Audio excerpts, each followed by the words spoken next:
Mercredi 6 novembre, les avocats de Laetitia Hallyday et des aînés de Johnny Hallyday ont trouvé un accord pour l'héritage du taulier devant la justice. Désormais, la veuve va changer de stratégie au profit du droit moral de l'idole des jeunes. Mais elle va se frotter à David Hallyday et Laura Smet. La fin d'une bataille et le début d'une autre. Mercredi 6 novembre, les avocats de Laetitia Hallyday et ceux des aînés de Johnny Hallyday se sont retrouvés devant la justice.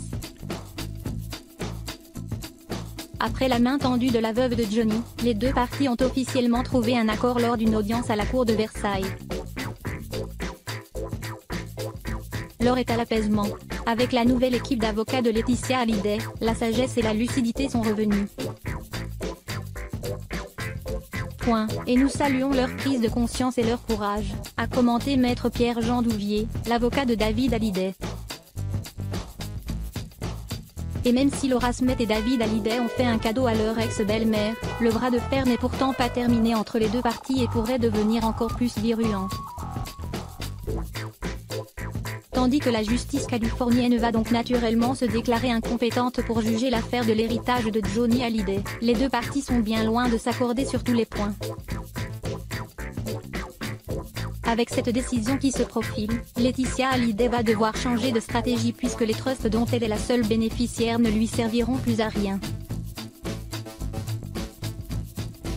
Son nouveau cheval de bataille ? Le droit moral. D'ailleurs, pour célébrer l'accord trouvé avec Laura Smet et David Hallyday, elle n'est pas passée par 4 chemins.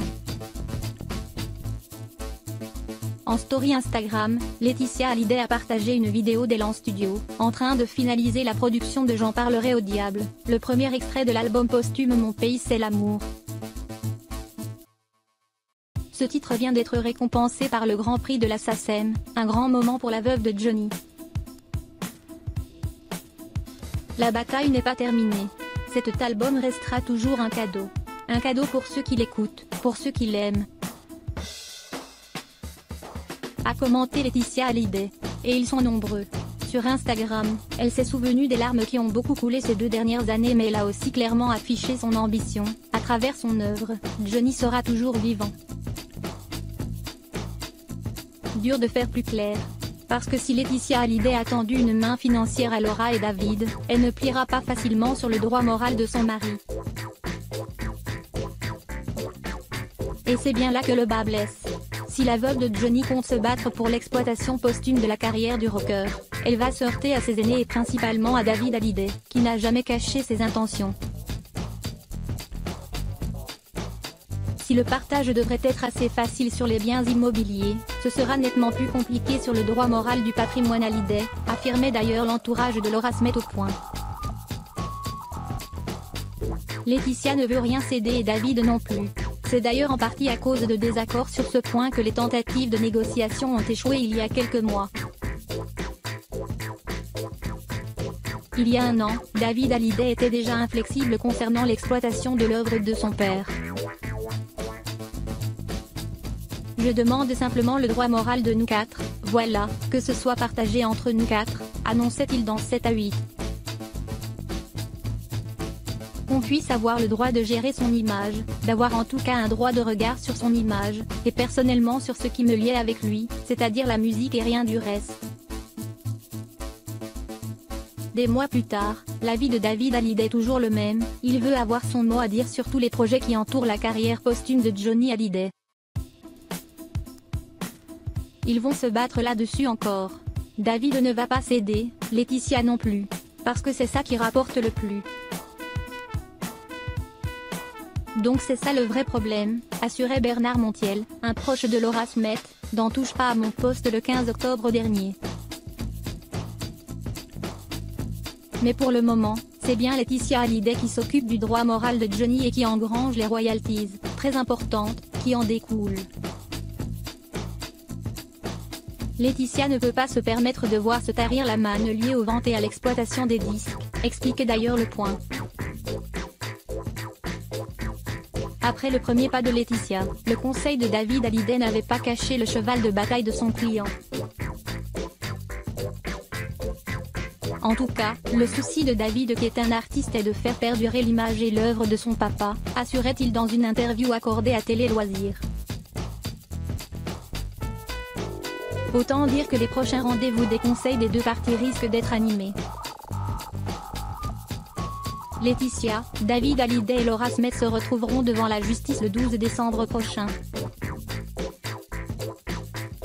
Avec un nouvel Jean-Claude, un ancien candidat qui avait participé à la 6e saison de Koh-Lanta, est mort le dimanche 27 octobre dernier.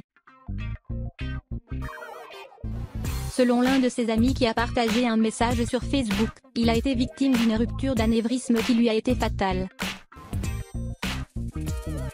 Les aventuriers de Koh-Lanta forment une grande famille. Après chaque saison, les candidats tissent des liens entre eux. Certains deviennent amis, d'autres fondent une famille, à l'instar de Gesta et Benoît qui se sont rencontrés sur le tournage de la 16e saison du jeu d'aventure. Mais il arrive aussi que des drames surviennent. Ce mardi 5 novembre, Catherine Brun a annoncé la mort d'un de ses anciens coéquipiers, Jean-Claude, qui avait participé à la 6e saison de Koh-Lanta. L'annonce a ensuite été confirmée par Adventure Line Productions, la société qui produit le programme. La veille, l'un de ses amis, Frédéric Mochra, faisait lui aussi part de la triste nouvelle sur Facebook.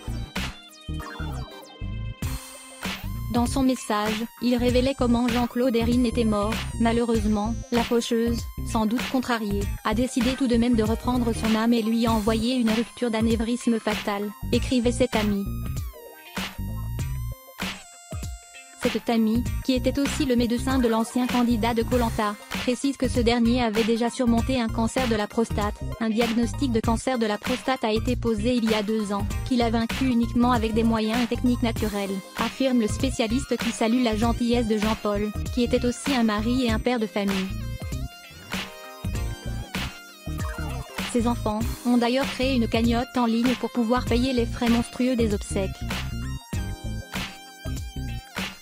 Denis Brognard, qui anime le jeu depuis 17 ans, a également tenu à rendre hommage à Jean-Paul sur la toile.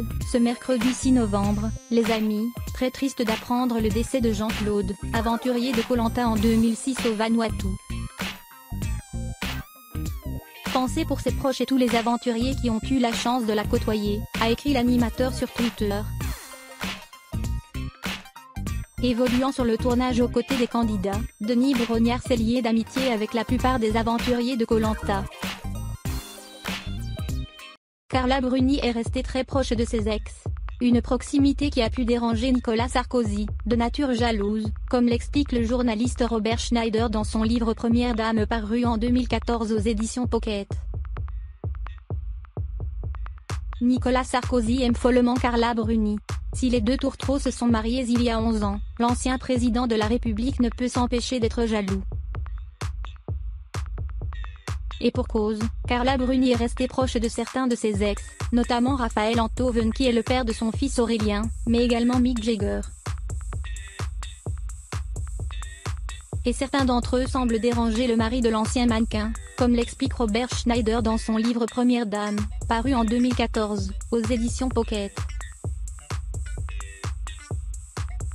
Si l'homme politique acceptait sans sourciller que sa femme invite ses ex au Cap Nègre ou dans son hôtel particulier parisien, il y a une chose à laquelle il a dit non. Il a dit non, une seule fois, lorsque Carla a voulu acheter, près du Bon Marché, le duplex de 700 mètres carrés où vécut jusqu'à sa mort Yves Saint Laurent.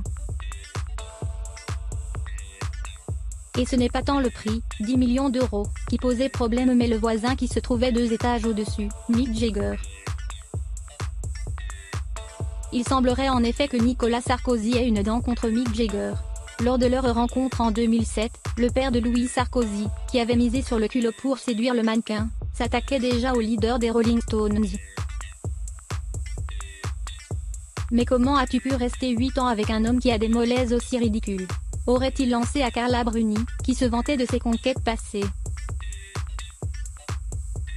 Malgré ce petit défaut, la chanteuse assure que son mari s'est apaisé depuis qu'elle est à ses côtés.